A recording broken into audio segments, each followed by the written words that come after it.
Good and Bad News About Coronavirus by Betsy McCaughey on Townhall, March 11th, 2020. There's good news and bad news about coronavirus. First, there's reason for optimism. The virus struck only 4 months ago, yet we already know its genetic features. It took scientists years to get that far with HIV/AIDS. Antiviral drugs are in development, and a vaccine could be available within 18 months. The pace of scientific progress is breathtaking. The Centers for Disease Control and Prevention announced Monday that in Korea, no one under 30 has died from coronavirus. In Japan, no one under 50 has died. Our children appear safe. That's a blessing. But there are serious concerns. Doctors at Johns Hopkins University are cautioning that your hospital could become a disease amplifier. If you don't have coronavirus before you go into the hospital, the risk is you'll get it while you're there. The CDC is warning that the outbreak is only beginning and there's a good chance many will become sick. No one knows how many will need hospital care, but hospitals in New York and across the nation expect to be overwhelmed. The impact will be severe in the best of circumstances, warns the Johns Hopkins report.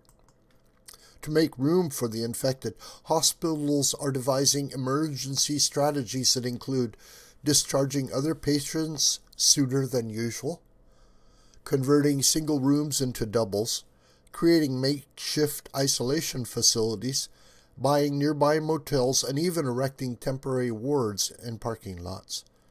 Surgeons are alerting patients that elective procedures may have to be canceled. Hospitals will be short on space and equipment, and worst of all, short on staff.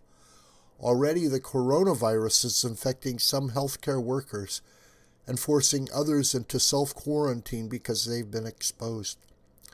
Last week, Congress passed a whopping $8.3 billion coronavirus emergency bill. It's larded with giveaways to international groups and projects overseas, including money for the CDC to purchase official motor vehicles in foreign countries. That agency ought to be called the Center for the Disbursement of Cash Around the World. Paying to fight disease overseas is smart, but the bill goes overboard. The bureaucrats running the federal health agencies need to adjust their globalist bias and focus on protecting Americans. The bill ignores one of the most urgent needs, an aggressive infection control campaign to prepare hospital staff. That's a serious oversight. The incident last week at St. John's Episcopal Hospital in Queens, New York, shows why. On March 3rd, an Uber driver walked into the St. John's emergency room unknowingly infected. He complained of flu-like symptoms, but the staff sent him home. He returned sicker a few hours later. By the time he was put in isolation, up to 40 doctors, nurses, and other hospital staff had contact with him and are now being monitored. Worse, the incident exposed numerous patients and hospital visitors to the virus. Expect this mistake to be repeated all over the city and nation, needlessly infecting patients and hospital staff. Healthcare workers need more training on how to recognize patients at risk of infection and isolate them quickly. They need to get up to speed on cleaning their hands, wearing protective gear, and making sure medical equipment like wheelchairs and blood pressure cuffs are disinfected between each use.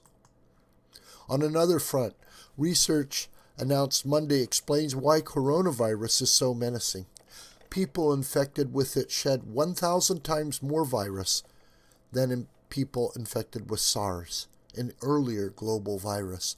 Shedding the virus in saliva, sputum, and other bodily fluids is what makes people contagious. SARS infected only 8,000 people before petering out, while the new coronavirus has already infected 110,000 worldwide and continues to spread. Fortunately, scientists are arming us with the knowledge to battle this contagion. This video is a production of School of the White Crane. Hi, my name is John Brooker. Please subscribe to this YouTube channel. And please share this video with family and friends and on social media.